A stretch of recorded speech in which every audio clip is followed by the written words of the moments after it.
quiet meeting. You don't think so? Yeah. Until everybody gets into this. Yeah, no. Anybody under. She's like, oh. Yeah. I don't know, my facilities one is very long. I'll read fast. We had a long meeting. We have a long meeting. That was today. Yeah.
Sanderson.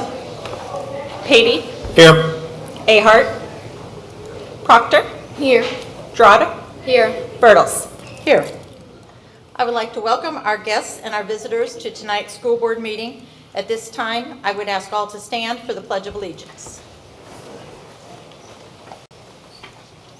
I pledge allegiance to the flag of the United States of America and to the republic for which it stands, one nation, under God, indivisible, with liberty and justice for all.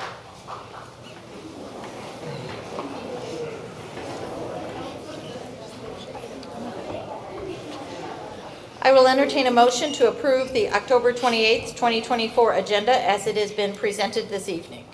So moved. Second. And please call the roll. Delariva? Yes. Fund? Yes. Patey? Yes. Bertles? Yes. I will entertain a motion to approve the minutes of the board's executive closed special session meeting held on September 23rd, 2024. Move to approve. Second. And any questions or discussion? Please call the roll. Fund? Yes. Delariva? Yes. Patey? Yes. Bertles? Yes. I will entertain a motion to approve the minutes of the board's executive closed special session meeting held on October 16th, 2024. Move for approval. Second. And discussion? Please call the roll. Delariva? Yes. Patey? Yes. Fund? Yes. Bertles? Yes. And we will move on to superintendent and board reports. Dr. Shelton, would you give us your superintendent report? Thank you. Well, I always say there isn't a busier month than this month, fill in the blank, and I think that's true in October, and that's evident by the students that are in the room with us, especially homecomings, end of sports seasons, things like that. So I'm going to leave all the student things to our student representatives and let them talk about it. I'll talk about some other areas of the district. October 1st, we were honored to host Dr. Tony Sanders, State Superintendent of Illinois, and Dr. Steve Esoy, the Chairman of the Board of the Illinois State Board of Education, in a visit to District 7. Dr. Sanders and Dr. Esoy visited LeClaire Elementary School, where first grader Lucas hosted a tour of the Castle program in several classrooms. We toured Lincoln Middle School with Mr. Michael Corey, District Architect, Alex Architect, and SM Wilson staff, and took a tour of VHS with Amelia and Josie. And we visited the Future Teachers Program and the Castle program. It was an honor to have Dr. Sanders and Dr. Esoy visit, and they were very complimentary of our students and staff in District 7. We also held the second District 7 discussion group this month at Cleveland Heath. We had 4 individuals in attendance. At each of the District 7 discussion groups, I'm asking for feedback related to the potential for a 7-period day, changing school start times, and being more efficient with transportation. And then it's really an open agenda. And at this meeting, we talked about technology instruction and career pathway opportunities for students. Additional District 7 discussion groups are scheduled at various times throughout the first semester, with the next one being November the 14th at 1:30 p.m. If you're interested in attending, please contact Carrie Francis to RSVP for one of the times. She can be reached via email on our website or by calling 618-655-6014. School report cards will be released this Wednesday morning, October 30th, and we're excited to share the data from our buildings with the community. We'll be providing a press release on Wednesday with some of the highlights of our district report card, and then later this winter, we're going to be reviewing some more of the high-level data from our strategic plan with the community. Parent-teacher conferences are scheduled to be held from 8:30 to 3:30 on November the 1st and 1 to 7:30 on November the 4th. Conferences can be scheduled through Pick a Time, and families should have already received information on how to sign up. Pick a Time will close on 4 p.m. this Wednesday, October 30th. So if you haven't signed up by Wednesday at 4 o'clock, please do that. And it's time to talk about the holiday season. So already we are going to be launching the District 7 Holiday Card Art Contest. This is something we've done every year, and it helps define what our cards look like that we send out for the holiday season. So information on that will be coming out in the next few weeks. Thank you very much. And our next report will be the Superintendent Student Advisory Report. And so I'd like to invite Luke Slater and the Student Advisory down here. You guys can all kind of make your way down. So this is the 3rd year we have had the Superintendent Student Advisory, and this is a group of students who have applied and been accepted to the Student Advisory Group, and once they're in, they're in. And Amelia, Josie, and I meet with them monthly or sometimes twice monthly, and really just to review things in the district, a status of how things are going in the district, and we wanted to give them an opportunity to introduce themselves to the board. So Luke, take it away. Sure, yeah. Hello, everyone. My name's Luke Slater, and I'm the president of the board. Pleasure to make your all's acquaintance. Let me pull out my note sheet, guys, because I prepared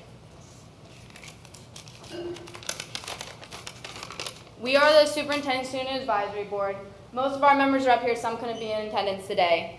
And we are a diverse group of students across the school from 10th to 12th grade of our high schoolers who meet with our superintendent and other staff members about once or twice a month and talk about issues that we see in the school, problems that we might have, or ideas that the board has for the school that may need a student perspective on. And we mainly just, it's an open discussion of our ideas, our thoughts on concerns and other things. And we have students from all across the school. We have kids in band and choir, sports, like field hockey and all that. And we have students who do volunteer work outside the school. We're very diverse in our spread of the community, and we see and talk to a lot of different people, and we see the perspectives of others and those kinds of things. We were selected through an application process that happened last spring. Every spring, form is sent out for you to fill out. It's an application process, and they ask you a few questions like, what ideas do you have to improve our school? What do you do in our school? What kind of clubs do you participate in?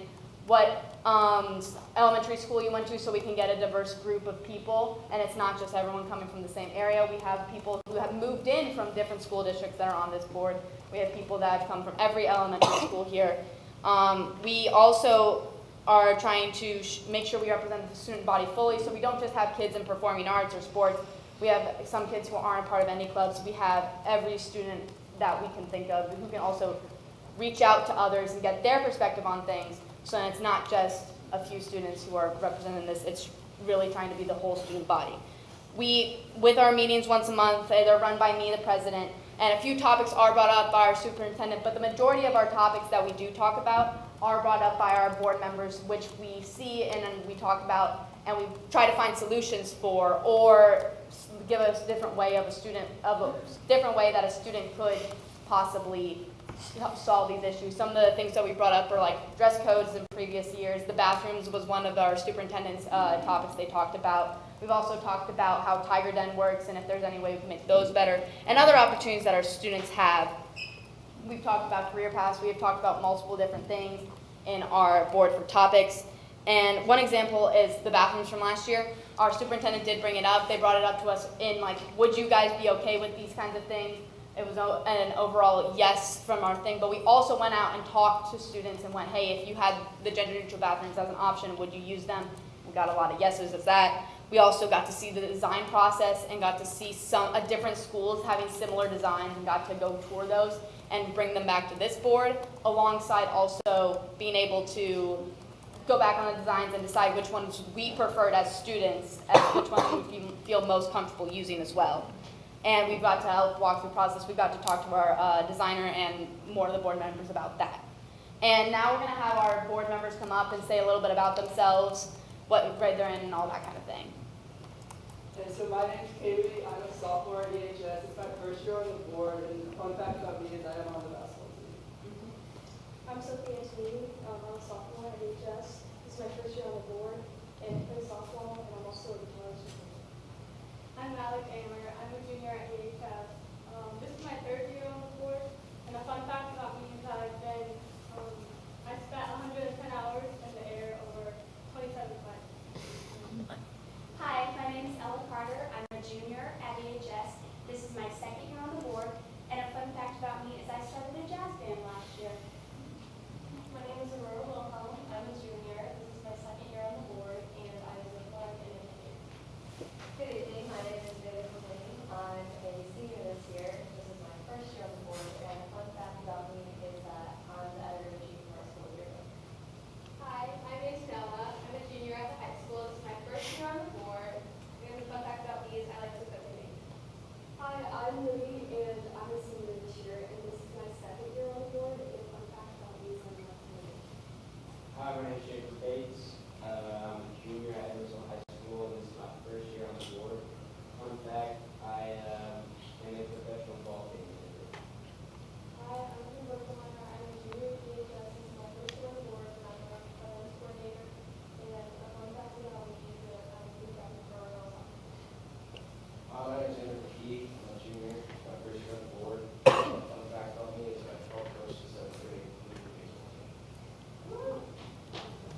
All right, We thank have you, two everybody. other members here at the table. Oh, yeah, we do have two other members if they can introduce themselves. Hi, my name's Amelia. It's my second year on the student advisory team, and a fun fact about me is I was born on Christmas. Hi, I'm Josie. This is my first year on the board. I'm a junior. And a fun fact about me is that I do therapy dog training. And we have a few members that couldn't be here today. Catherine, she's in 10th grade. It's her first year on the board, and her fun fact is she's constantly changing her hair color. We have Kate Dorsey, who's also in 10th grade. It is also her first year on the board, and her dog Mabel was in the musical last spring with Legally Blonde, and she did a great job. We have Aubrey, who is our secretary. She is in 12th. We have Aubrey, she's our secretary. She is in 12th grade and is her first year on the board. And her fun fact is her legs are actually 2 different lengths. And we have Aubrey, who is in 11th grade. It is her second year on the board, and she is a varsity starter on our field hockey team at EHS. And Awesome. One thing that we want you guys to know is that your students can always come to us with ideas or things they have, opinions they have, and we can also share those with the superintendent in a way. So please reach out to us. All of us are available to talk. We love talking. That's why we're here. Thank you. Thank you very much for coming.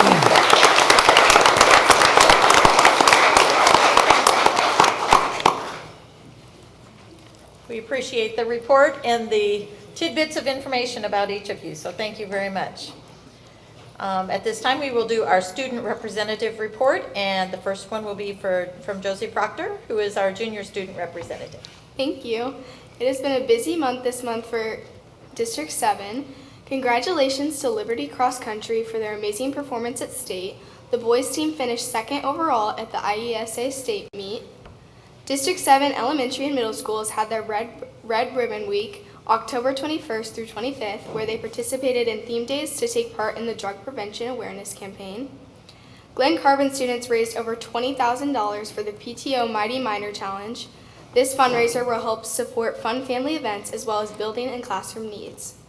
Glen Carbon Elementary had their Pumpkin Day, which included many classroom activities centered around pumpkins, and the students participated in a pumpkin drop with the Glen Carbon Fire Department. On October 25th, Goshen Elementary first graders had a fun-filled day at Eckert's. Hamwell Elementary had their Fall Festival October 22nd, which included snacks, games, and a costume parade.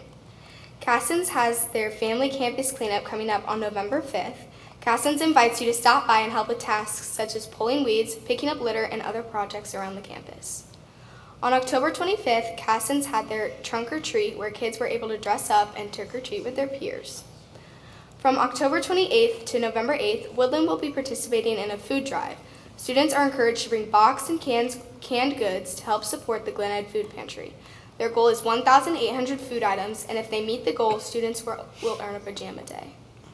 For any middle school athletes interested in playing winter sports, the registration is now open in Power School. Liberty Middle School had their fall play called The Dumbest Play Ever. This play involved over 100 students, and they had sold-out crowds at both shows. On October 18th, Glen Carbon Elementary had their fall movie night, which showed Despicable Me 4. They had food and ice cream trucks for the students.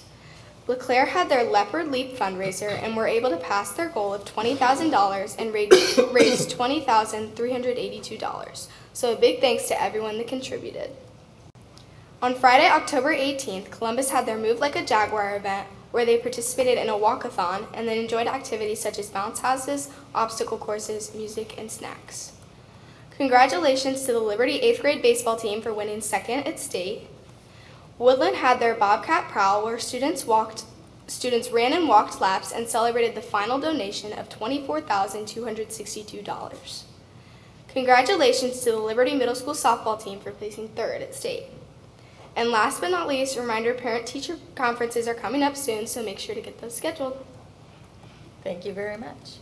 And we'll ask Amelia Gerardo to provide the senior student representative report. Thank you. So this month we're wearing pink and purple for our National Awareness Month. I was going to start off with the Mean Girls reference, but Josie said it was cringy, so I'll save you guys from that. But October serves as an important reminder for raising awareness about both breast cancer, which we wear pink, and domestic violence, which we wear purple. Throughout this month, we come together to educate and empower people on the significance of early detection in breast cancer, as well as underscore the immediate necessity of aiding survivors of domestic violence. Abusive behavior in relationships, known as domestic violence, can have a significant impact on the mental and emotional health of victims, making it harder for them to seek help. At the same time, the significance of regular screenings for early detection is highlighted by breast cancer, which is defined by the uncontrollable growth of breast cells. Through increasing knowledge and understanding, we can promote a mindset of recovery and strength, motivating people to seek assistance and make their well-being a priority. Next month, we're going to do National Epilepsy Month, so if anybody wants to wear purple to the next board meeting, you guys are more than welcome. Congratulations to Justin Dial on September Student of the Month. He is a member of our Student Council and Robotics Club, President of the Broadcasting Club, Secretary for Spanish Honor Society, and working a job outside of school. His work has not gone unnoticed, and he is keeping up the great work. EHS Orchestra had their concert on October 1st. EHS held their annual homecoming put on by Student Council with the theme of Haunted this year. They had theme days such as Dress Up as Adam Sandler, Frat vs. Brat, and Monsters, engaging students in school spirit.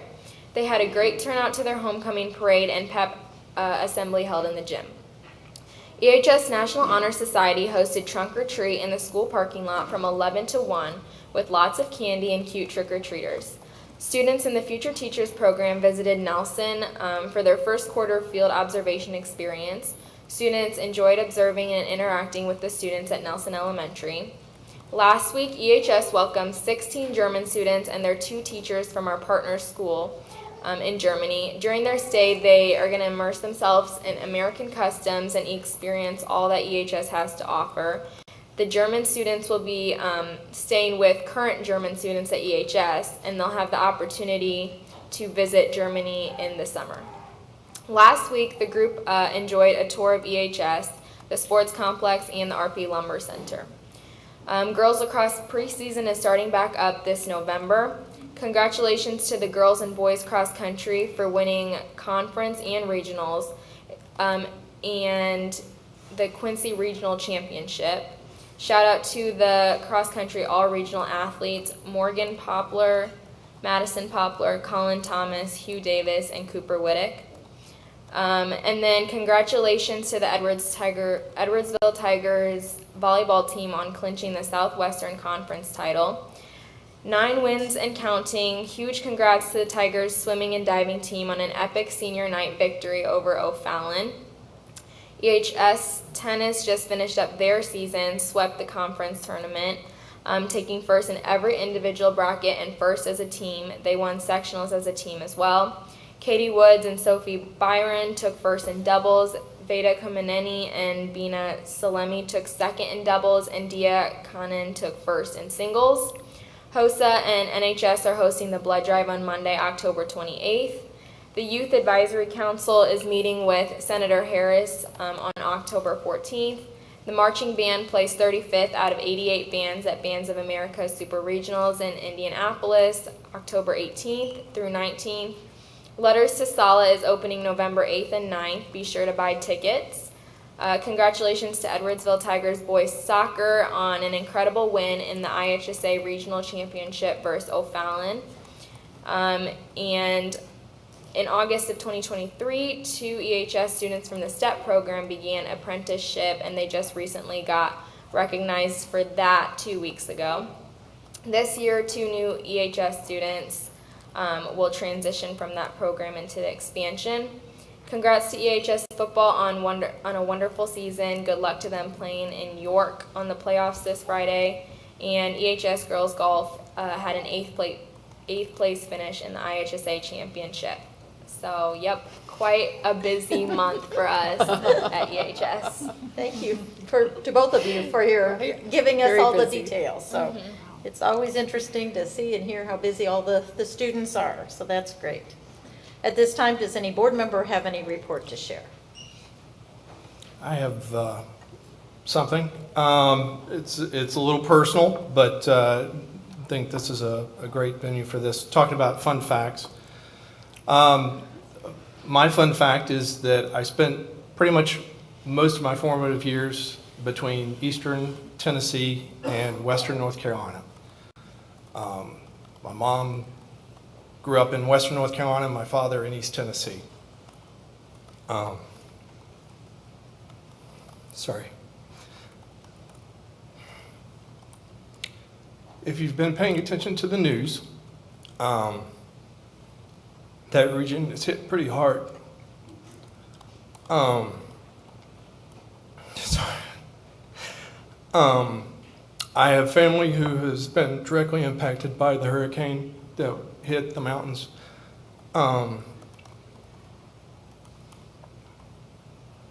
My mother grew up on top of a mountain in the other interesting fact, which was part of Madison County, North Carolina.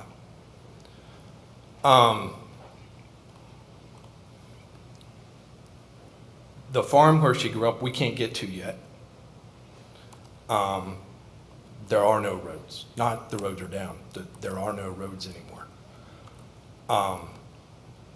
The fact of people having to deliver food and supplies via mule train is a fact. It is happening. And I don't mean to be a downer, but the fun fact of Madison County kind of makes you think about how lucky you are to live here and not that be our Madison County. There are lots of GoFundMe sites. Help Marshall is one of them, which has a collection of ways that you can give and support the community. Marshall, North Carolina, which is the county seat for Madison County, had so much water from the French Broad that the second floor of the county building was flooded. So think about just records, being able to get things done. Whole group of people have basically had their lives shattered. And oh, by the way, 2 weeks after it started snowing, people that don't have houses. If you go to the Madison County, North Carolina website, it's just like ours. Ours is madisoncountyil.gov.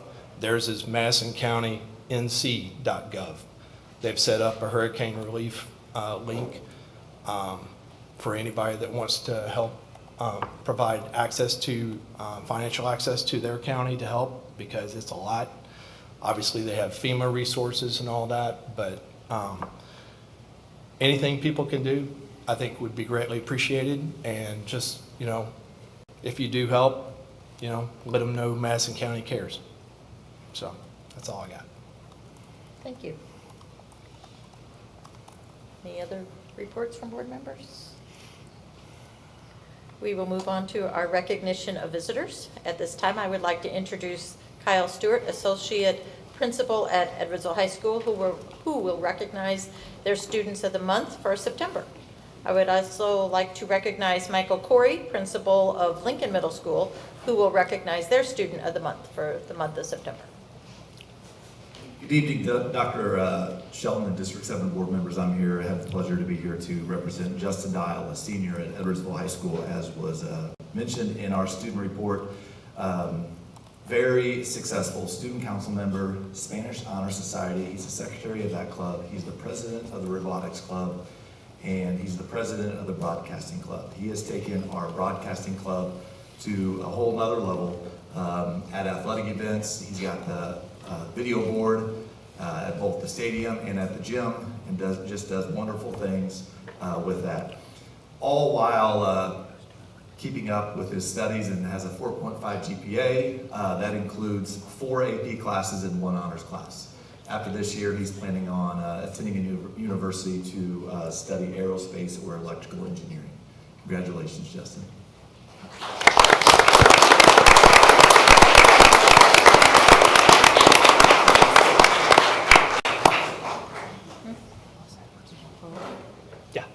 Yeah, Justin, you can come on up and stand, and then we can have Lincoln's come up, as I almost said Liberty. Come on up as well while you're talking. Lila, do you want to come down here? Good evening, everyone. I'm Michael Corey. I'm the principal at Lincoln Middle School, and this is Lila Lapeit. She is our Student of the Month for September at Lincoln Middle School. At the beginning of this year, I challenged all of our students to kind of follow our model for the year, which is building our legacy. That's what we're doing over at Lincoln Middle School. And I challenge every single student in our building to think about how they want to build their legacy, whether they're a 6th grader coming in and kind of carving out their first footprints, or whether they're an 8th grader and trying to leave a long-lasting legacy for those behind them. And Lila has really embraced that since the very start of the school year. Something that was new to Lincoln this year was we started doing video morning announcements where our students would sit in front of a live camera and read the announcements to the rest of the school while they were watching on Promethean boards. This was brand new to our school, brand new to our students, and Lila really stepped up and became kind of a forger of this process. She was the first student, or one of the first 2 students to do this at Lincoln Middle School.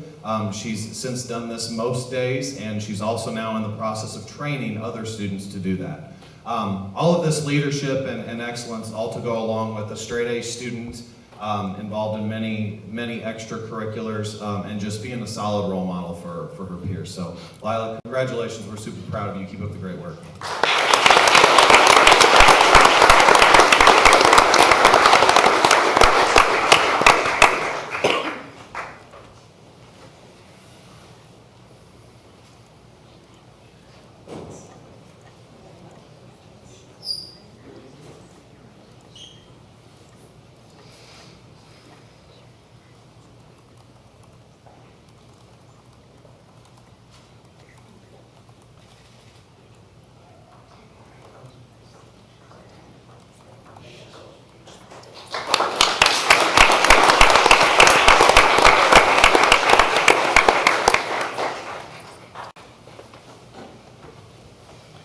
Can I add real quickly that this is the first time we've done these individual student recognitions. We'll be doing that every month, but this is the first one. So they kind of set the standard for everybody else in what it's going to look like at our board meeting. So thanks again, Justin and Lila.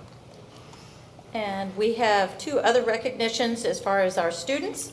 So I appreciate if everyone is staying to be able to watch all of the recognitions, because every one of them are individually important. So we next have our Liberty Middle School Softball IESA State Tournament champions, and probably not champions. 3rd place. Sorry, 3rd place.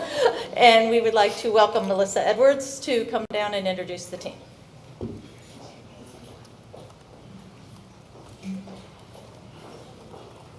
Ashley Walsh, you want to come down here too? Dr. Shelton, Board of Education, thank you so much for giving us an opportunity to honor these wonderful young ladies. They had an amazing season and finished 3rd in the state of Illinois for our IESA softball. I'm going to hand it over to Mrs. Walsh, the athletic director, to give a few notes before she gives it to the coaches. Thank you so much for having us here. We have put this fall a lot of miles on either our vehicle or the district's vehicles because we were traveling up north a lot, but we wouldn't want to do it for any other reason than, for these athletes and some athletes that we actually still have waiting in the Commons so that we didn't overcrowd this room.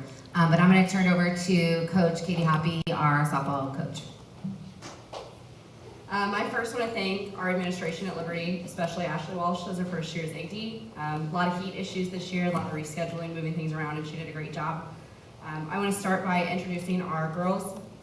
So we have Harper Shagaman, Reese Slimmer, Kayla Zippert, Sophia Grandoni, Cami Luck, Sammy Herbeck, Abby Piper, Abby Doolittle, Haley Hewling, Lily Nemi, Chloe Dossett, Vivian Brazel, Kennedy Barton, Katie Douglas, and Reese Jackson. So if we want to give them a quick round of applause.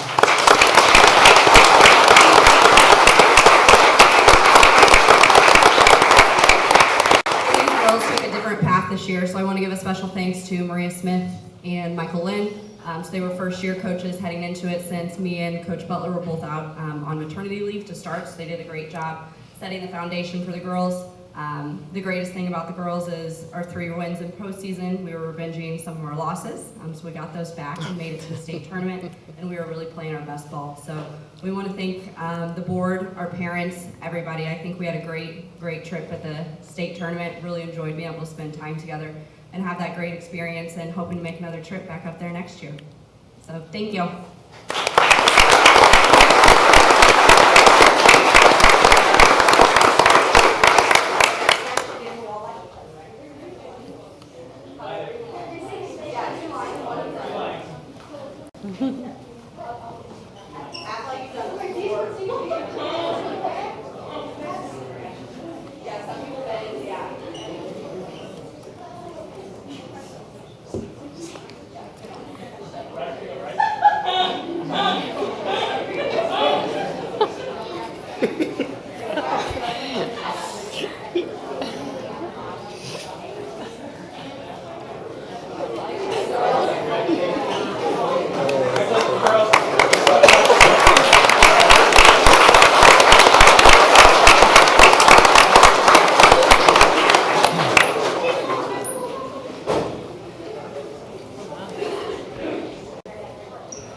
And now we will have our Liberty Boys baseball IESA representatives. So. Yeah, so, you know, one week we were up for softball, and then the very next week we got to go up for baseball. And it was such a fun experience watching these boys. The heart and passion that they had in that last game was something I'll remember forever, because they worked so hard, so hard, and they were trying to avenge a loss, and they almost had it. I have Coach Johns here, and he'll talk a little bit more about the boys. All right. Thank you very much. Thank you, board, for having us and recognizing us. Really appreciate it. It was a very fun year. Obviously a great group of guys to work with, but it couldn't have been done without the leadership from the top. Mrs. Edwards has been great since day one. Ashley jumped right into the athletic director's role, and she's put up with me every day. For that, Mr. Gibson has always been supportive. Coach Lloyd is our 7th grade coach. He jumped in when his season was over. Didn't have to, but he came in and helped us, and we've just had that all throughout. Coach Funkhauser has been phenomenal in terms of anything that we need at the high school, letting us use their facilities. Coach Sabatino, those guys just always helping us out. It's a really good group of guys to work with. We're really excited. Had a good year, and it was a lot of fun coaching. So thank you. Do you want to introduce the players? Introduce all the players? Please. Yeah. Okay, so over here on the left, Colin Rudd. Just okay. Whatever. Just a wave. Over on the front, we got Hunter McKay, Mason Voss. Just wait, guys. There you go. We got Braden Velo, Chase Sandler, Eddie Freeze, Brennan Peach, Aiden Dickerson, and on the right, far right there, Joby Nelson. Okay. We got Zach Muskoff, Luke Maxim, Brody Newhouse. All right, I gotta see you guys. Step up there, Hayes. Hey, Janelle, Owen Manning, and Cole Wardchick. We got a couple guys missing. Andrew McCutcheon is not here. Andrew, I think, he's doing some baseball training. And Declan Starkey. Those two guys didn't make it tonight. Oh, and Kane Colbert's not here. All right. Okay, so that's our baseball team. Thanks, guys.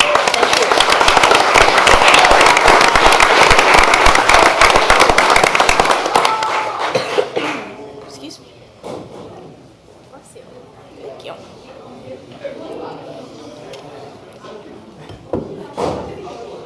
Just gonna have to stand on top of the table. Yeah, the boys did have it a little bit more together than the girls when but they just did it wrong.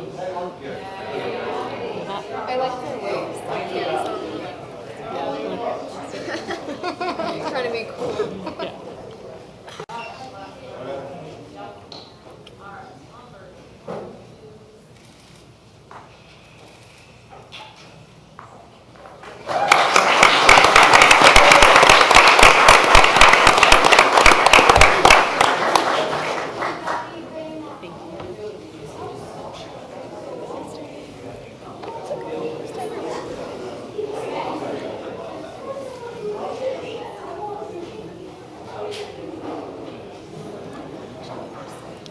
As the reports were given by the student representatives earlier, we will continue to have these presentations as well as recognitions as the teams keep coming in with their state appearances. So,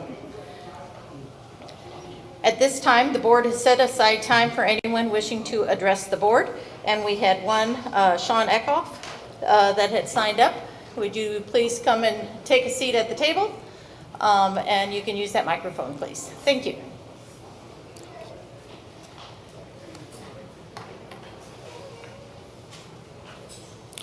Thank you for the opportunity to address the Board of Education this evening. Sean Eichhoff, I'm the owner of K Mechanical.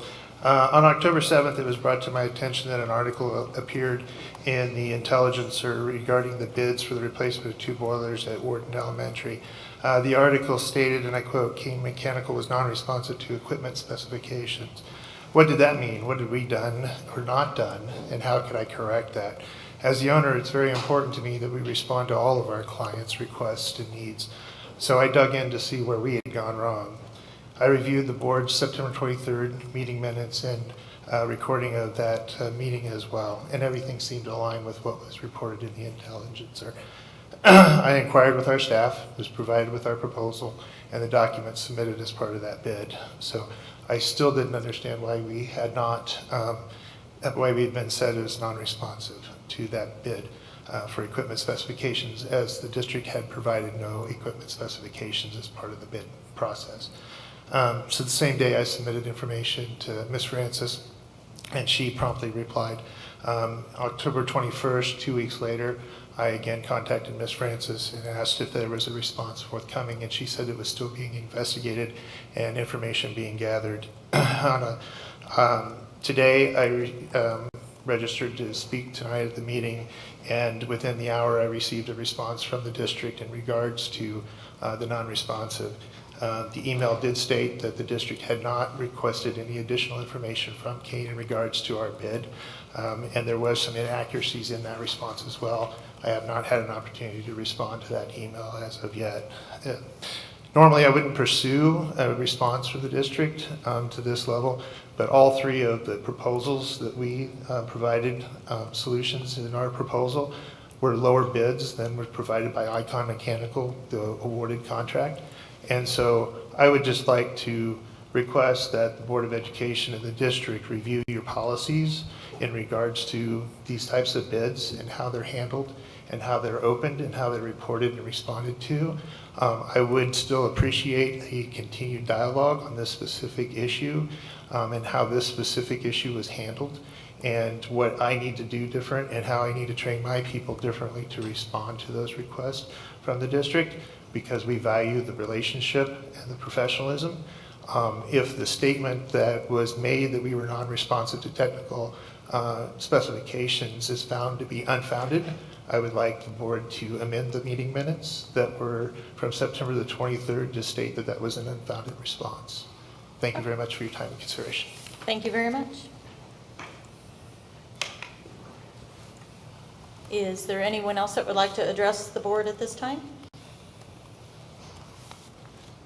Before we move on to the next agenda item, the board would like to thank you for speaking this evening, and while we are unable to address your comments at this time, please know that the board will have conversations with the administration about the topics that have been brought up.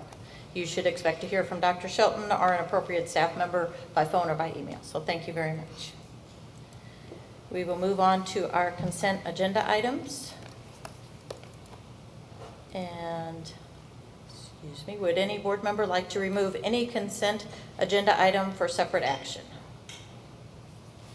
Hearing none, I will entertain a motion to approve the consent agenda items as recommended this evening.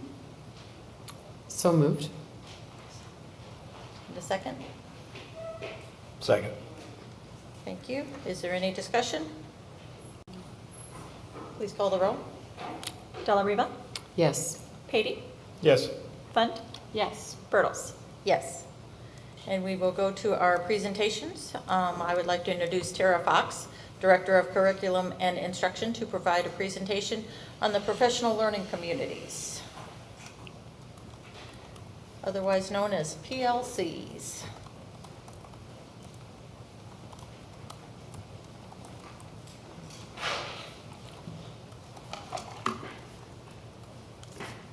Good evening.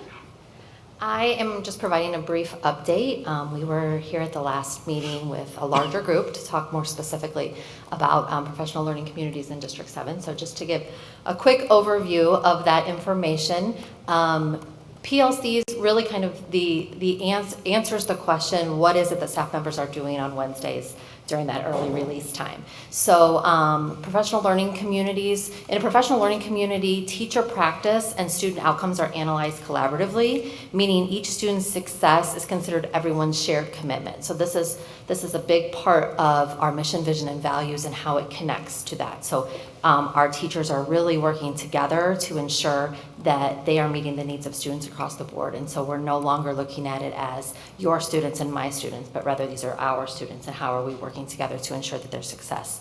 When we're talking about a thriving community of learners in our vision, that includes students and staff. So our staff members are ongoingly learning about practice, how to use data to drive their instruction, and how to ensure that, that students are continuing to thrive. And then a part of our values, PLCs help to ensure we have transparency, respect, and accountability, and that students are at the center of each of our decisions, and that through the PLC process, we can provide the supports necessary for each student and employee to achieve those meaningful outcomes.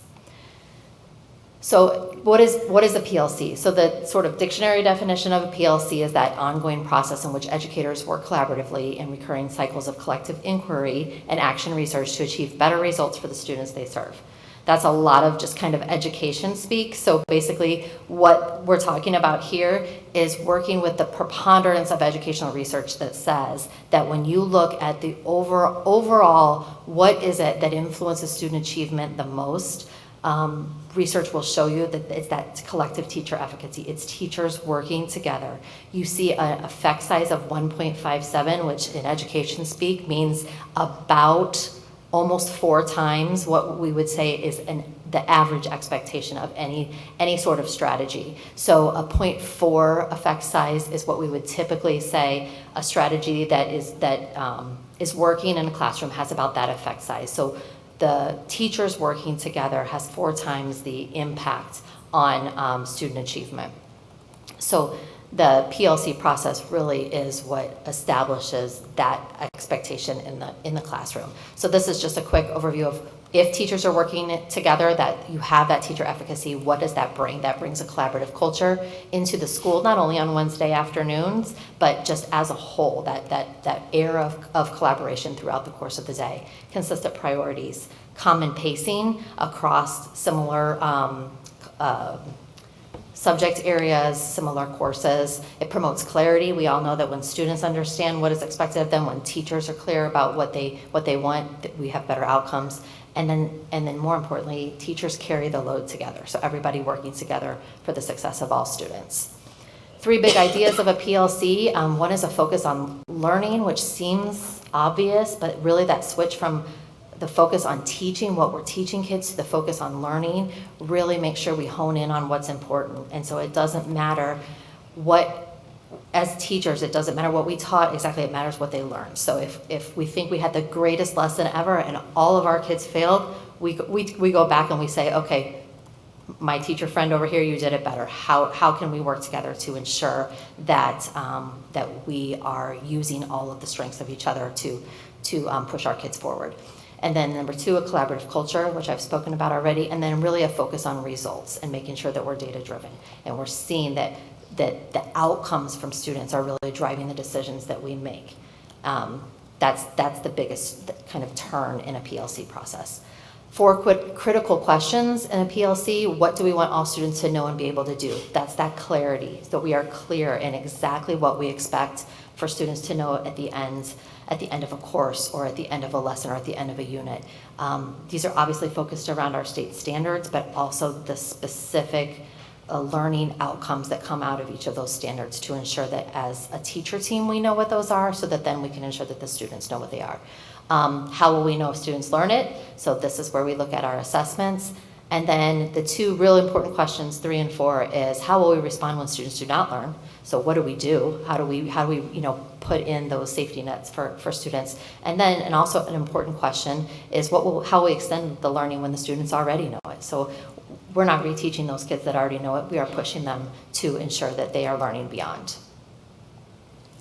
As we started the PLC process, all of that sounds really great, but we have to make sure that our teachers understand and have the professional development to be able to be confident in what they are doing and also successful. So we're now in year 3, and we've had multiple opportunities to put together our building leadership teams to support their own colleagues in this process. So these are just some pictures, examples of some of our meetings and some of our professional development that teachers have established for their colleagues. And then in those 3 years, we've had an ongoing professional development commitment to PLC. So it has been the biggest overarching topic that we have used for our professional learning. And this just gives kind of an overview of those 3 years, starting with the board approval of that early release, and I can't emphasize too much just how important that is. Across all of our learning, we have found that schools across the country who are doing this without having the structure embedded today are not finding success. So when you have that structure embedded into your master schedule, you have that time for teachers to truly be able to do this work. So this just goes through from creating our first district guiding coalition to expanding that guiding coalition to getting over close to 200 of our teachers at PLC at Work conferences to really understand the process, to bringing in experts to speak to our staff, just to continue to have that ongoing learning. We know that the kind of one and done workshop does not give our teachers what they need, just like when you teach a child something one time and you never speak to it again, it's not successful. So we've ensured that we've had this ongoing commitment over the last 3 years, continuing with PLC Coaching Academies that we have coming up this week is that the second session of our PLC Coaching Academy for our building leadership teams,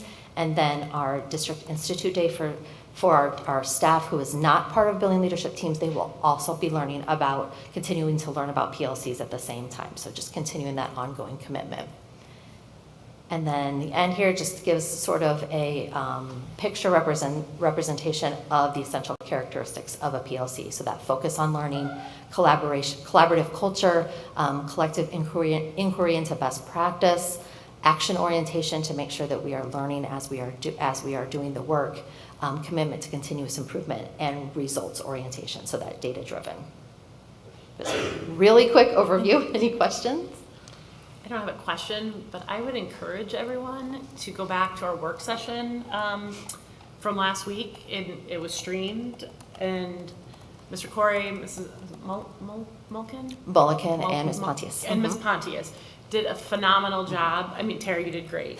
But it's my 5-minute overview. But they really were very passionate about what they spoke about, and it's just such clarity that it made sense. So please go back and they're doing the work. They're in the trenches. They so are. Hearing them talk about what it looks like on a day-to-day basis. That helped a lot. Absolutely. Any other questions or comments? Thank you very much.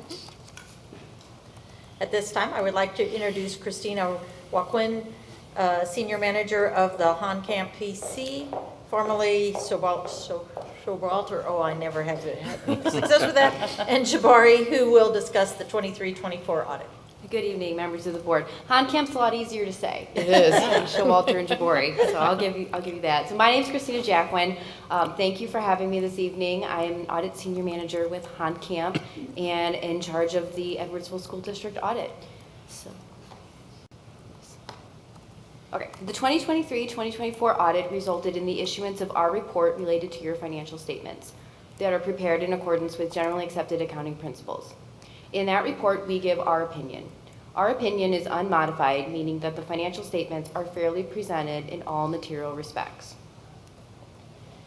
We also issued our report related to the financial statements prepared for the Illinois State Board of Education.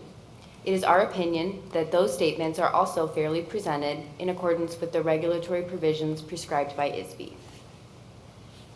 Regarding federal and state reporting, we're happy to report that we noted no instances of noncompliance that we are required to report, and no matters involving internal control that we consider to be material weaknesses or significant deficiencies.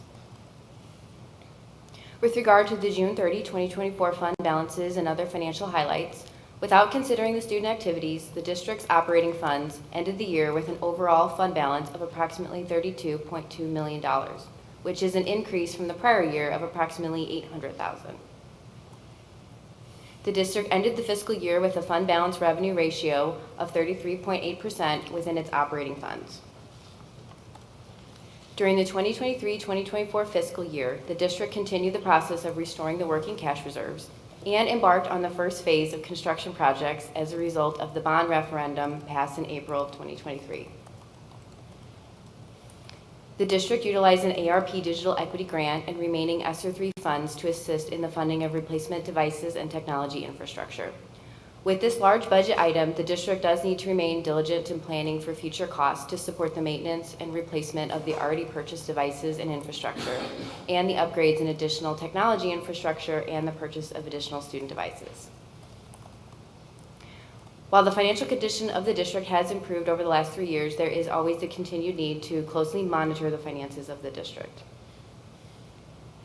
The education fund balance ended the 2023-24 school year with $14.8 million.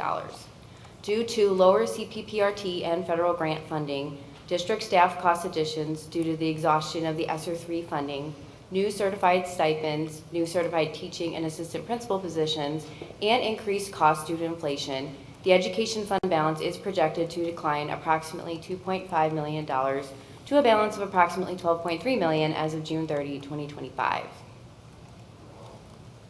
Regarding management comments and suggestions, I am pleased to report that we noted no internal control or other matters where we felt it necessary to issue a management letter. We have worked with the district for the last 29 years as Showalter and Jabori and now Han Camp, and we are pleased with the district's current financial operations. All recommendations that we have made in prior years have been implemented, and I would like to personally thank Dr. Shelton, Mr. Courtney, and their staff for the many courtesies and assistance in helping us complete our audit. And at this time, I am happy to answer any questions the board may have. I don't have a question, just a comment. At one point, that 12.3 million in reserves looked like a hard bridge to cross, but we're glad that we've got it at this time. So yes, thank you to the taxpayers for passing Prop E and allowing us to have that reserve built up for emergency purposes. So anyone else have any questions or comments? Can Dave take a week's vacation now? We'll let him decide that. Thank you very much. Appreciate your presentation. Thank you very much. And our next presentation is Lincoln Middle School renovation update and bid package number 4. Looks like you're on your own. So we're going to let Damien with BLDD, Damien Schlick with BLDD come up, but also Alex Metzger and Carrie Lortz are here just in case there are questions about the district responsibility or SM Wilson, but we'll let Damien take the lead on this. We figured this was the best way to keep it to 5 minutes. I don't know what they said for you, to be honest. And this was another subject that we had, a presentation that we had at our work session. So it's more of a review than the actual presentation. Thanks for having us back. Damien Schlitt, BLDD Architects, principal at the firm and director of our K-12 design group. This is going to be kind of a summary of what we went over in depth at our work session just a bit back. So before the action happening later tonight. So Lincoln Middle School, we're going to be really focusing on this bid package 4, kind of phase 2 portion of the project.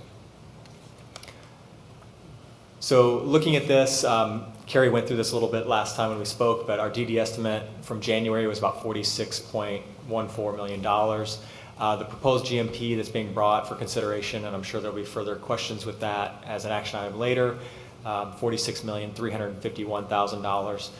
As we discussed at length in the last meeting, there was quite a bit of scope adjustments, if you will, as we got into especially some of the site work, which you'll see in some of the design here. Looking at this, it also, we outlined last time in some more detail, but we're looking at more heavy renovation to the 25 portion of the building, really trying to meet the level with new finishes, windows, infrastructure of the new build, so that the feeling of the campus was cohesive throughout, which was one of the adjustments to the scope of that. New infrastructure, when we've got MEP, FP, that means mechanical, electrical, plumbing, and fire protection throughout that 25 and 60s portion of the building. So the design, the thing I'm more justified to be presenting. Lincoln Middle School Phase 2 construction. So as we're all somewhat familiar at this point, about 90,000 square feet of renovation. This will be happening from the summer of 24 and we'll be wrapping up in the summer of 27. Handicap accessibility throughout, classroom corridor renovations throughout, and office of student support spaces in that reorganization. Looking overall at the site, I won't go in as depth as this as we spoke last time. There's a lot of moving parts, but really one of the things that we want to make sure that everybody's aware of is the existing gym is essentially in this part of the campus, and there's quite a bit of grade changes within this area. So the reason we pulled this up is to be able to create the site flow that we wanted within the campus, while being able to have a softball field inhabiting that part of the site. This configuration with the drop-off lane looping around, coming around to the south end of the campus and then looping back out to serve the Lincoln Middle School. And then Woodland Elementary School being so closely tied to the site with Lincoln Middle School, its drop-off configuration and traffic flow was also impacted, really to improve upon how that flow could work around the campus. So we talked quite a bit at length, and I think as you mentioned earlier, I'd invite you to go follow along that more detailed conversation. Going through the plans of the campus, really on the lower level, we've got some of our support programs and elective type of programs that are inhabiting that south end of the campus at what's considered the lower level, so that with the site, this is that entry point there. Going up to the first floor, we can see here the orange areas to the right are the phase one that are occurring now. The main entry point here to this admin suite in the middle with our 6th grade wing here at the south end of the campus. As we discussed at length last time, a lot of reorganization to the campus, so really the overall building will just make more sense as students are inhabiting it and using the different spaces. Moving up to the second floor, again, that first phase is over here to the right of the drawing, but what you can see on this second floor, we've got our 7th grade suite, if you will, inhabiting that central 1925 core with our Castle program and some of our foreign language and fine arts programming around that southern wing. And then moving up to the third floor is where the 8th grade core classroom spaces are located. A lot of conversations that have happened throughout the design as far as where administration occurs, not only using the front door, but also then being sprinkled through the different levels to make sure that adults are everywhere that the students are. A couple of images here, just as we've gone through the project, we've shown you just, kind of what it will look like, and I think you're seeing with phase one that these kind of turn to reality as it gets built. But this is that south car drop entry point. So currently this viewpoint is kind of standing within the existing gym footprint.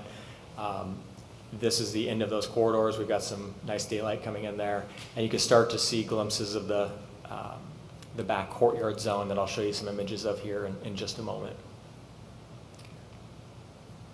This is going around to the back side of the campus, so once the current cafeteria and courtyard are demolished, this will be the space that'll be available behind the building there. So we've got the phase one, so this is really the addition over here, the 25 building, the connection corridor, and then that existing secondary gym is being turned into some fine arts areas. So creates a really great gathering area for students, much more accessible for all purposes. A little bit of an aerial view here just shows the connection of the spaces over to the field. You can see a pedestrian access way over here to get down to our locker rooms. Also the creation just of some space out here for students to gather and the community to gather as the space is utilized. One last image of that area. Something else we've been excited to show as we've gone through the project is really just the interiors and what those spaces are going to look like in a modern school. Graphics and bright colors and invitingness of the environment is really important. So this is one of the entry images, really just showing as we enter into that 25, the new and updated feel that space, it'll feel like you're walking into a new facility. It's not a nearly 100-year-old building by the time we're fully in it. In that same area, the ability to kind of open up some of that corridor to get some visibility in and out. We've got some counselor and guidance type of spaces in this zone, so easily accessible for all students, but also giving some privacy but visibility instead of what we would all consider a traditional 1925 hallway. We're also able to create some spaces like this down where just outside the auditorium space. This will also kind of be a hub for the 6th grade zone. Just some breakout. We know that a lot of, the PLC was talking about how different teaching is happening. Well, learning is also quite different. So creating spaces like this that also have secondary purposes as gathering areas for spaces like the auditorium. And then an image I mentioned earlier with that south entry point. This is one of those windows that looks out to that, but just creating some wayfinding with the graphics and the room numbers, and making it kind of an exciting environment for students to be in. You can see the lockers along the walls there, but easy to get around, easy to understand where they're at within the building, because there's only so much you can do to reinvent the flow of a building. I think we've done a good job of creating some brand and identity to each space, but this is just another example of that. And then lastly, a couple images here. These are those connecting corridors, if you remember during design, creating that flow. So 6th and 7th and 8th graders weren't necessarily having to cross over through each other's classroom wings.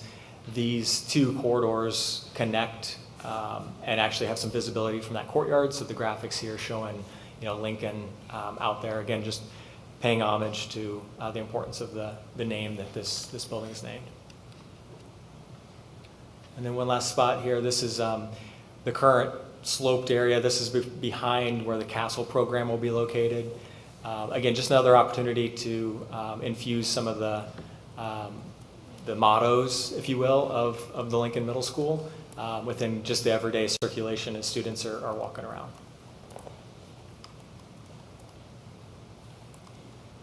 I don't think I'm supposed to present this part. I think we have phase 2 subcontractors. I didn't know this slide was here. I thought this was later. Carrie, do you want to come and speak to this? Thank you, everybody. I think I did it in like 4.5 minutes. He's got 30 seconds. Thank you for your part. Okay, so I won't run through all of these. We were able to bid out bid package 4 with quite a bit of participation from a lot of local and regional contractors. We went through this morning at facilities meeting through those numbers and through the recommendations that we have. Unlike the addition, this is one GMP for the entire renovation section, so we won't be back month after month. So this is really the next 3 years of work that's going to happen at Lincoln. I get the questions? Yeah. Okay, I got the questions. That works.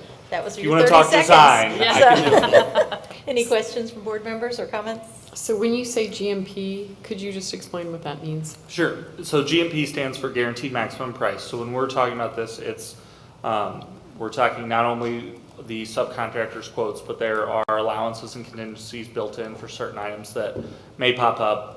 As we get into the 1925 buildings, we find a lot of items. This past summer when we renovated the new front office addition, we discovered a lot of items that we didn't know were there based on the construction that took place almost 100 years ago. So we were able to anticipate and account for those through allowances and contingencies. So when we talk about a guaranteed maximum price, we're talking about the overall price for the scope given, with savings being returned via the contract, similar to what we did during the work session. The addition piece, we are to a point now that we were able to give back some of those funds, and we will reconcile at the end and hopefully come back and give back more money from the addition section. Okay. And Carrie, just for the record, that give back is pretty significant right now, correct? It is. Yep. So as part of the addition, we did announce the work session that we are giving back 1.1 million out of the GMP. So that reduces that overall GMP to just under $40 million for the addition. And so Terry, your question about GMP, so when we talk about total program, GMP doesn't include architect and engineering fees, permits, inspections, furniture, asbestos abatement, so those are all considered owner costs and those go into the total program. So this is just talking about construction costs. Did you get like my questions ahead of time or something? We did talk about this at the work session. We so I was did. anticipating a little So bit. if it sounds practiced, it's because it is.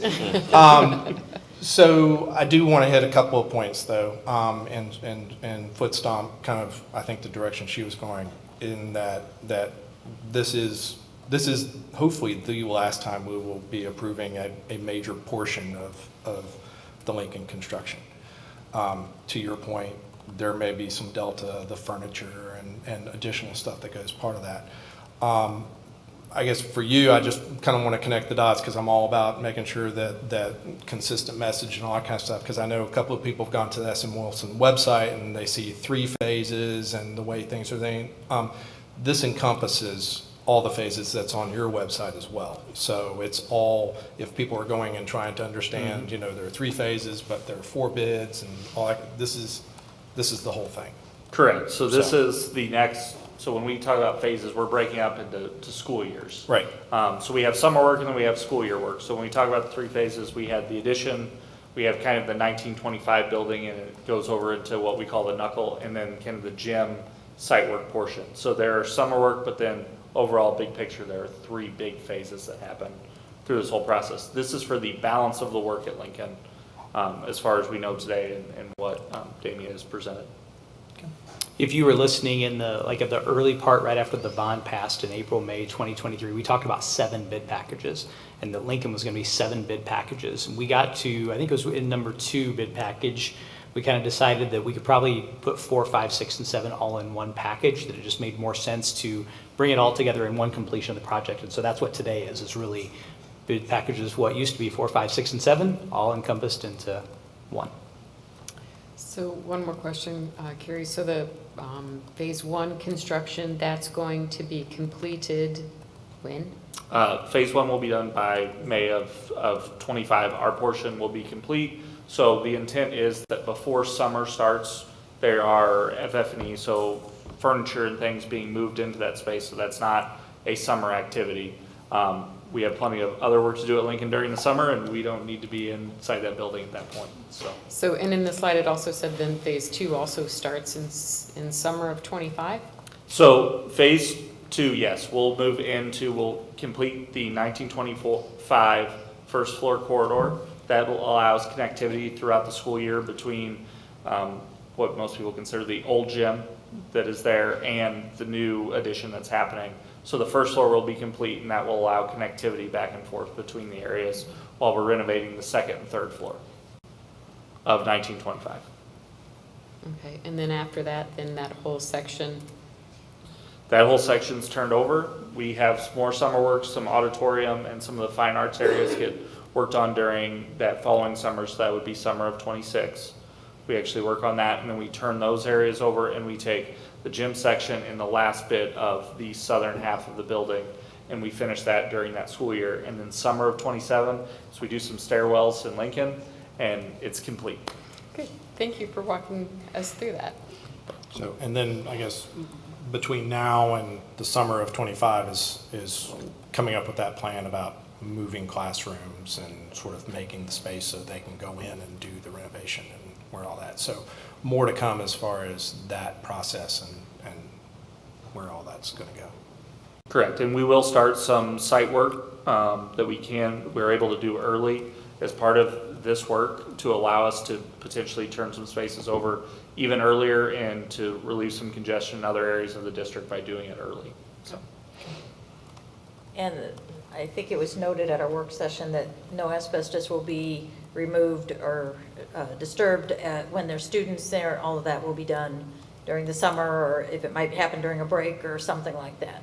It makes summers really fun. Those timelines keep getting closer together, huh? Well, thank you. And I think what's important is the shell, the outside, and we've heard that from the community. We wanted to keep those buildings looking like they did when they were originally built in 1925, but the inside will look more modern and easier to navigate and things like that. Some of the classrooms will be in the same place, but yet you're going to take those down, all walls out and rewire Walls and out, everything's, all the infrastructure is going to be new. So BLDD has through the design process been able to fit a modern size classroom inside those spaces, and so we will be relaying out a lot of the rooms, but the infrastructure will be new, will be energy efficient, will be modern layouts and modern doors and frames and flooring and ceilings. I mean, we're replacing it all to match the addition so that hopefully when we're done from the inside, you can't tell if you're in the addition or the renovation. Mm-hmm. It just flows. That's great. As you can tell right now, when, or not necessarily when, but which pieces were added and things like that, renovated at different times with the ramps and things. So that part will be eliminated to some degree. So correct. The flow will be better. The sight lines will be better. It will have less access entrance and exit points, so from a security perspective will be better. The ramps and the egress issues that are present today will be solved in what we're doing, and that's why we're seeing so much on the site. And the grading was such a big part of what we were doing and accommodating those exit points to make sure we are accessible everywhere in the building and it's not just one point. Any other questions? Just as a side note, we will be having a community open house at Lincoln on August 31st, 2025, which is the 100th anniversary of the opening of the 1925 building. So that's a Sunday afternoon. It'll be with the new construction open, and the whole first floor will be open as well. Sounds exciting. Thank you very much. Thanks. To both of you, as well as Alex, who got to come tonight but didn't get to share any comments. At this time, I would like to introduce Alma Carver. She is a member of the steering committee, and she will provide the board's report. Should I face you? Yeah, please, Yeah, please. if you don't mind. Thank you. First time doing this. That's okay. Thank you, Dr. Shelton and the board for having me today. Again, my name is Alma Carver, just providing a brief update on what we've done so far with the steering committee this year. So the steering committee met in September for its first meeting of the school year, where we welcomed several new members of the committee. Dr. Shelton shared that the first task of the committee this year would be to identify and refine the metrics that will help us to define success within each of the goal areas. In addition, we began to discuss ways to increase and diversify career pathways for high school students and continue to expand preschool programs. The leaders for 3 of the 5 goals of the strategic plan, Tara Fox for Goal 1, Student Success, Dr. Brian Lane for Goal 2, Thriving Workforce, and Andrea Grodefant for Goal 3, Safe and Supportive Schools, each presented an overview of the priorities within their respective goals for 2024-2025. They also reported on some of the data that the district collects to evaluate success within the goal. After hearing from these leaders on each goal, the committee was able to provide feedback and input through thought exchange on which metrics would be considered or should be considered within each of these goals.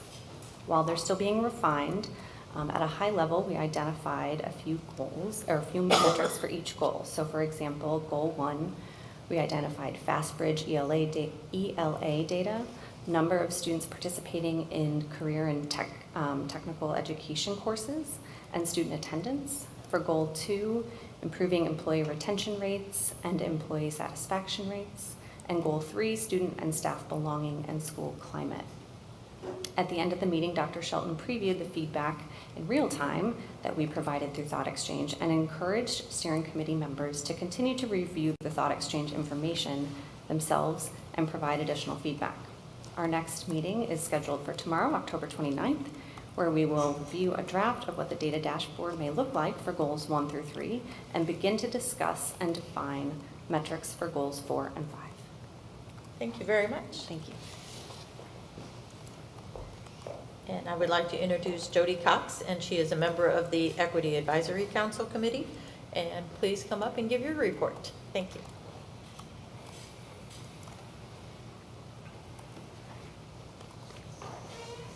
Good evening. On Thursday, September 26th, the 2024-2025 Equity Action Committee held its first meeting with Dr. Smith. After introductions, members were given historical background on how the committee has evolved, as well as the purpose of the EAC, which is to review and make recommendations on matters specifically regarding policy and initiatives related to diversity, equity, and inclusion. We discussed data that had been collected as a result of listening circles that were formed and steps taken by the district since that time.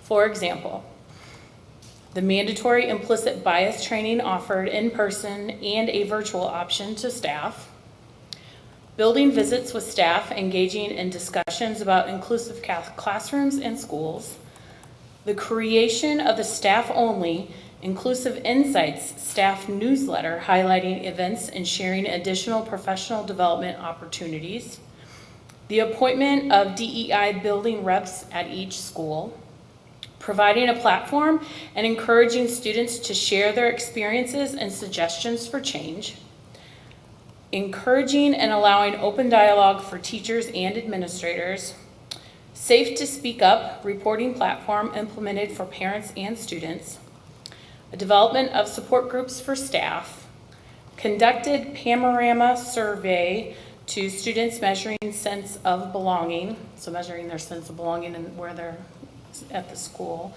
and continued efforts to diversify staff by recruiting and hiring staff reflective of the student body. And this concludes my report. Thank you very much. And we will go on with our board committees. At this time, Terry Del Riva, Finance Committee Chairperson, will you submit your report? Yes, the Finance Committee met on Friday, October 25th at 8 a.m. The agenda included the discussion and approval of the September monthly financial report and the 2023-2024 annual audit report. Christina Jacquin presented to us this evening the audit report, so that kind of covered a little bit of what we talked about in finance. So I don't need to go back over that, but as I've noted previously, that report offers a thorough assessment of the school district's financial status and integrity, and it is available to the public as well. The committee also discussed the status of current construction bond projects and costs, and we are also covering all of that in the meeting tonight. Thank you very much. Kristen Pfund, Facilities Committee Chairperson, will you provide the facilities report? Yes, I will. The Facilities Committee met earlier this morning to discuss several items related to all of our district projects, so I apologize, you're going to hear very duplicate of what you just heard a couple of minutes ago. But the Facilities Committee will bring for full board approval the fourth and final GMP for the second/last phase of the Lincoln Middle School construction. It appears that SM Wilson received a healthy number of competitive bids, which we were glad to see. We also discussed, if necessary, what contingency plans would be put in place if modifications needed to be made for budgetary reasons later on, because this is such a project that's going to go on for a couple years at this point. As presented earlier, SM Wilson is doing a great job of hitting the timelines and the goals to make the disruption as minimal as they possibly can. So we appreciate all of that. Also, as part of the discussion was the plans for the relocation of the classrooms. As mentioned previously, these classrooms will be constructed to be fully functioning classrooms with all the items of a typical classroom. The only difference is that these classrooms will only be in existence for a much shorter period of time. This was always part of the plan that we had discussed, that there were costs that were going to be incurred to keep students and staff in the buildings. So that was always put into the budget. So I think that's important for us to also remember there are things that are happening there that are going to be temporary, but have always been accounted for as being a temporary instance. So, but that has allowed us to keep students. I don't know where we would have put the students, to be honest, and that was part of the other problem. So doing that was part of that. So, but we really do greatly appreciate the support of the students, the teachers, and the staff as this project continues. So. And we were not done. We just kept going. As construction continues at the high school facility committee, as the construction continues at the high school level, the facilities committee will be bringing the approval of a change order. This change order includes some utility scanning services, a builder's risk policy, and a material modification. It is important to note that the modification is being presented as it's in lieu of another type of material, so we're voting on it, but another category will come down because we will not be using it in a concrete fashion. Next part of our discussion was the electrical bid that we are bringing forward for approval for Columbus Elementary School's playground. It seems to me that the project is moving right along and hitting all of its deadlines, so excited about that. Our final item, the Facilities Committee is bringing forward to the approval of the bids for the roofing repair and replacement for the high school, the sports complex, and Glen Carbon Elementary. These are all a result of the storm and hail damage that we all received, so that will come. Those bids are in and will be brought forward. Also, as part of our discussion this morning, it's important to talk about the other projects that are still pending, not forgotten, but pending. One of them being the installation of the secured entrances. This, from the drawings are now complete. Projects are currently out to bid. In the next few months, we're going to be discussing those more in depth. So again, they're things that were on the list, and they're not. They're just hitting them in a certain order. So we just, they're not off there. We just need to look at the next part. So probably January. November. November. Okay. And then hopefully construction next summer. December. Kristen? Yes. December. Yes. Yeah. Construction next summer. Sorry. Yes. Sorry, I'm trying to follow a different conversation. But yes, the construction. Yes, next year. So that's all I have. You're good? Okay. And we'll continue with Christian Fund, and you will report what the policy committee met right before this meeting. It'll be very short. The policy committee met earlier this evening, where we did a final a 30-day review, and then we're just going to wait for our next meeting. Okay, that's it. One of the questions that was asked in policy, Oh, were you just thank going to you. ask this question? Yes, I was Okay, just going I'll read to your mind, have 'cause I know you we discussed it. expand upon the So, investigation process yeah, of the grievance. 2260 is uniform grievance procedure, and one of the policies that just got created was 2265, which separates the Title IX process from uniform grievance. So as part of Title IX process, we have to provide the opportunity for an individual to have representation as part of the investigatory process related to Title IX. So the recommendation from Press Plus was to take the investigatory process and 2260 and make sure that we can just do it as quickly as possible. One of the thoughts of 2260 is that when you make a complaint, we're able to investigate the complaint, come to resolution very quickly, whereas with Title IX process, there's a 90-day window of time that you have to go through. And so they separated those two things in 2260 and 2265. But I think also what you brought up is kind of an example of that. And what did you say? My son was throwing food in the cafeteria, kind of thing. Mm-hmm. So it's a totally different. Those two policies really equate to much different grievances. So where you don't need to call me if I'm down there if my son is throwing food in the cafeteria to talk to him. So There's other pieces. Yeah. I used bullying as the example with Bob earlier in a conversation that if because you were bullying me, right? The new bullying guidelines from the state and the legislation that was passed required that we notify both the parents of the bully and the parents of the victim anytime an allegation is made. So there are certain other things that come into play outside of uniform grievance, but we don't want to tie our hands by requiring that when it's that simple thing. When it's those more complicated things, we will be still following that policy. Yeah. Thank you. And our last report is our October school reports.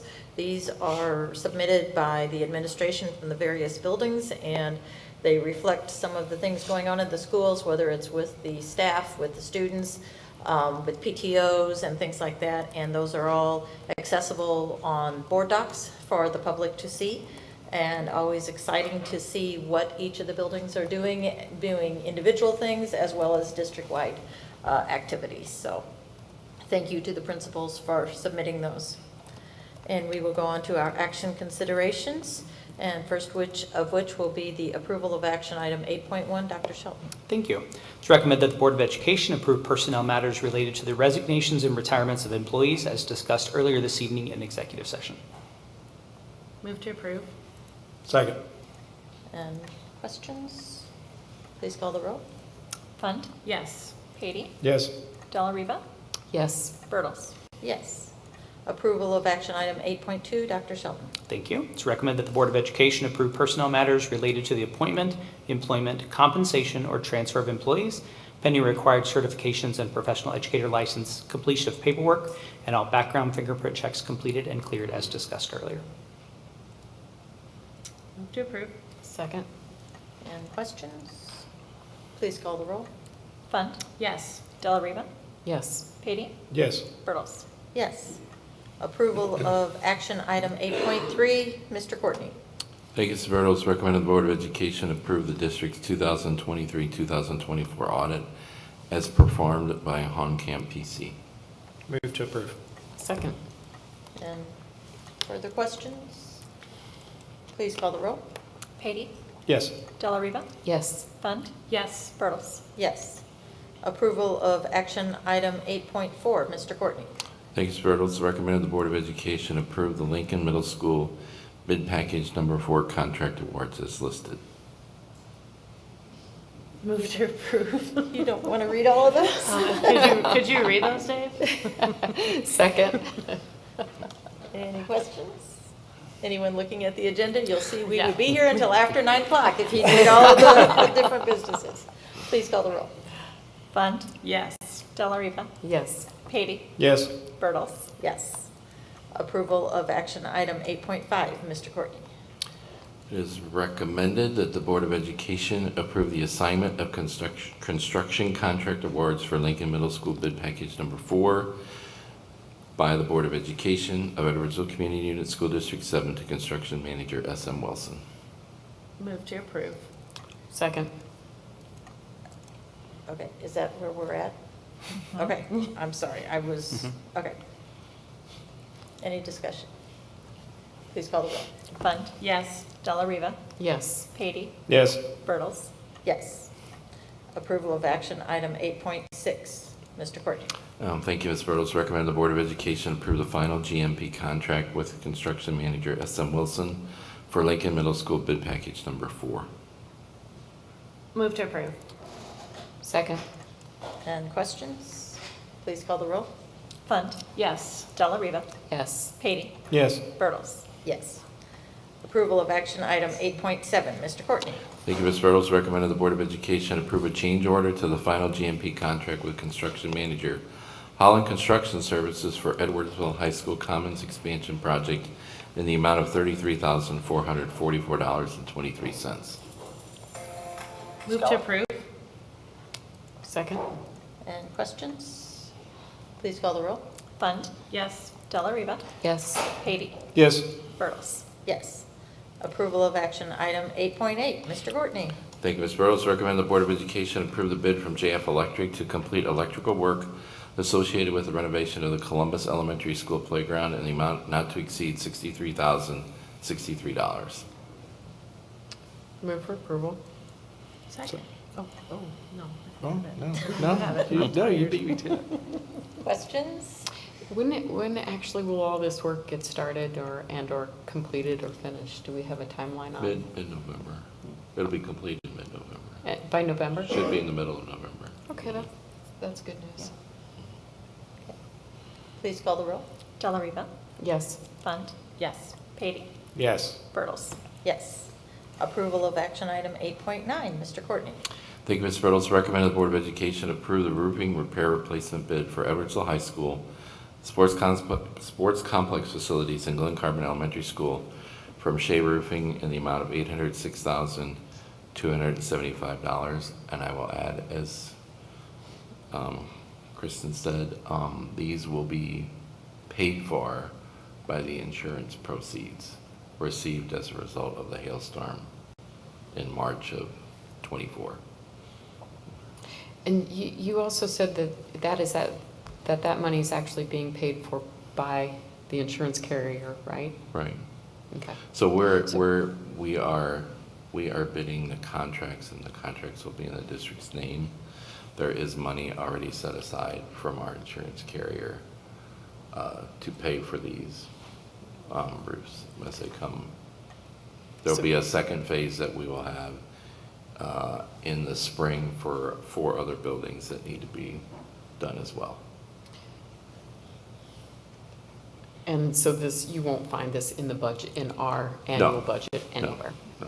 Okay. I need a motion, please. I'll move to approve. Second. Sorry, I had my discussion ahead of that. That's okay. Any other discussion or questions? Please call the roll. Fund? Yes. Delariva? Yes. Patey? Yes. Bertles? Yes. Approval of action item 8.10, Mr. Courtney. Thank you, Ms. Burrows. Recommended the Board of Education approve a resolution to grant a temporary construction easement to the City of Edwardsville for construction of Phase 4 of the Route 66 Shared Use Bike Trail in front of Lincoln Middle School and Woodland Elementary School. Move for approval. Second. And discussion? So is this the final phase? Anybody, do we know, is there anything? For the, Yes. for the ones in front, Oh, thank yes. you. Yeah. Okay. mhm. All right. So it'll go in front of Woodland, it's gonna go right in front of where the Woodland. bushes, Intersection Mhm. back to where the trail is. Mhm. So okay, underneath by Peel, like before Peel, like it's gonna tuck in there? tied back. It goes back to the field south, so it runs basically along there, ties into where they left the previous trail off. Okay. That Okay. crossed and then has the connection to CT Trail. They'll continue there, Okay. continue on. Okay. That makes sense. Any other discussion? Please call the roll. Delariva? Yes. Fund? Yes. Katie? Yes. Birtles? Yes. And action item 8.11, I will make the motion to approve Terry Delariva to be appointed for the 2024 IASB delegate to the 2024 IASB Delegate Assembly on behalf of the Edwardsville Community Unit School District Number 7 Board of Education. That is a motion. Do I have a second? I'll second. Okay. As far as discussion, Can we require her to wear a cowboy hat while she's doing it? No? Oh, okay. I don't know. All right. I guess that'll be for further discussion at a later point. Okay. Lynn has been this delegate the last year? Yeah, I guess just last year, okay. But Terry this year has had the commitment to working with our resolution and things like that will come before this assembly. So we are asking if Terry would represent the district for that, so. I appreciate that. And Carrie, would you please call the roll? Birtles? Yes. Fund? Yes. Delariva? Yes. Katie? Yes.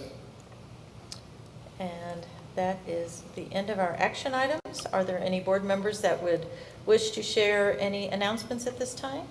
I think we've all said enough. Our student reps, everybody, you guys have anything to add to the meeting?